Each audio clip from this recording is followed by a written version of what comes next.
Please सोचो मर्दों का। अरे मर्दों के बारे में कोई तो बात करे।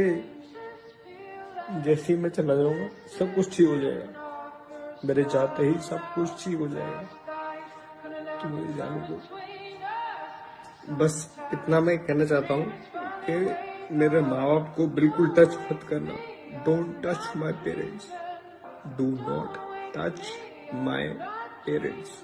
हमारे समाज के हिसाब से मर्दों की नीड ज्यादा होती है, लेकिन जब आप एनालाइज करोगे तब आपको पता चलेगा मर्दों से भी ज्यादा, कई ज्यादा औरतों की नीड होती है। औरत जब चीट कर रही होती है ना तो उसको एहसास भी नहीं होता है कि वो चीट कर रही होती है। उसको ये लगता है कि वो उसका हक है। जो 10% उसके मर्द में कमी है तो वो 90+10 शायद उसके अंदर होगा, तो उस 10% को ढूंढने के चक्कर में, उसको फुलफिल करने के चक्कर में वो चीट कर देती है। और जब वो वापस से आती है तो उसका सेल्फ टॉक भी यही होता है, और अपने दोस्तों में भी वो इसी तरीके की बात करती है कि मेरा मर्द इमोशनली अवेलेबल नहीं है, मुझे पैम्पर नहीं करता है, मुझसे प्यार से बात नहीं करता है, इसलिए मैं उसके पास चली गई। मैं पूरा ना वैलिडेशन का गेम होता है। तो मर्द का प्यार करने का तरीका अलग होता है, वो ज्यादा एक्सप्रेसिव नहीं होते हैं, और हर औरत ये चीज नहीं समझ पाती के चक्कर में वो घर से बाहर निकल लेती हैं, और वहां पर जो बैठे हैं, जो चाहिए वो उससे ले लेते हैं। कट टू वापस से आती है और फिर अपने आप को विक्टिम समझती है। हाय मेरे साथ ये हो गया, मेरे घर का मर्द भी ऐसा, बाहर भी ऐसा, हाय हाय हाय हाय। तो तुमने ये चीज नोटिस भी की होगी, जब कोई औरत चीट करती है तो उसके पास एक बहुत लंबा एक्सप्लेनेशन रेडी रहता है, जिसमें वो विक्टिम प्ले करती है और तुम वहां पर क्रिमिनल होते हो तुम्हारी वजह से, क्योंकि तुमने मुझे उस टाइम पे, उस दिन, उस डेट पे, उस रात तुमने मुझे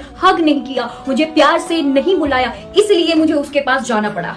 पूरे गेम में ये समाज भी तुझे ही ब्लेम करेगा। यही बोला जाएगा कि दो प्यारी प्यारी अच्छी अच्छी बातें कर लेता तो इस औरत को बाहर न जाना पड़ता। चक्करों में तुमने अपना मेंटल स्टेट खराब नहीं करना है। इन 2 टकों के लोगों के चक्कर में देखो, अपने ऊपर ब्लेम लेने की जरूरत नहीं है। अपने ऊपर काम कर, अपने शरीर पे काम कर, अपने इंटेलिजेंस पे काम कर, और सबसे ज्यादा अपने जेब पे काम कर। जब जेब भरी होती है ना, मिल जाती है आराम से।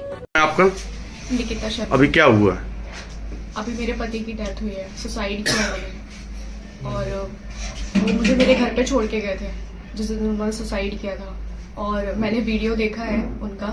उन्होंने आरोप लगाया है कि मैं अपनी वाइफ की वजह से ये सब कर रहा हूँ, लेकिन मेरा वो पास्ट था, जो भी सारी चीजें थी वो शादी से पहले की थी, शादी के बाद की कोई भी बात नहीं थी।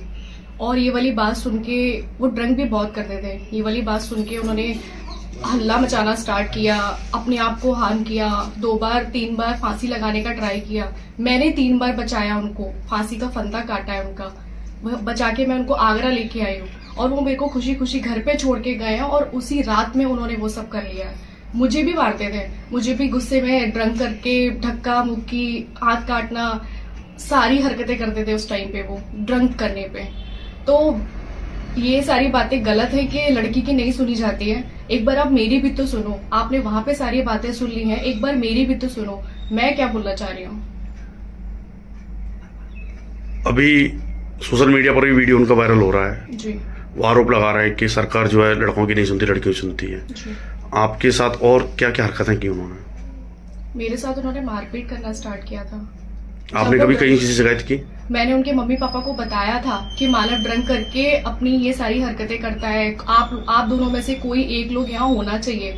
उन्होंने बोला कि ये तुम पति पत्नी का मैटर है, इसमें तीसरा कोई कुछ नहीं कर सकता। वो लोग आए, 2 दिन रुके, उसके बाद वो लोग चले गए। उसके बाद भी मैंने उनको सारी बातें बताई। उसकी जिस दिन वो मरा है उस दिन मैंने उसकी बहन को कॉल करके बोला है कि वो फांसी पे है, मैंने फोटोज देखी हैं, आप कुछ करो दीदी, आप कुछ करो। उन्होंने बोला कि तू सो जा, लीव, इग्नोर, कुछ मत कर, वो कुछ नहीं करेगा, मेरी बात हो गई है, वो कुछ नहीं करेगा। उसके बाद मैंने उनके पापा को मैसेज किया कि पापा एक बार आप देख लीजिएगा मानव को रूम में, वो मेरा फोन नहीं उठा रहे हैं।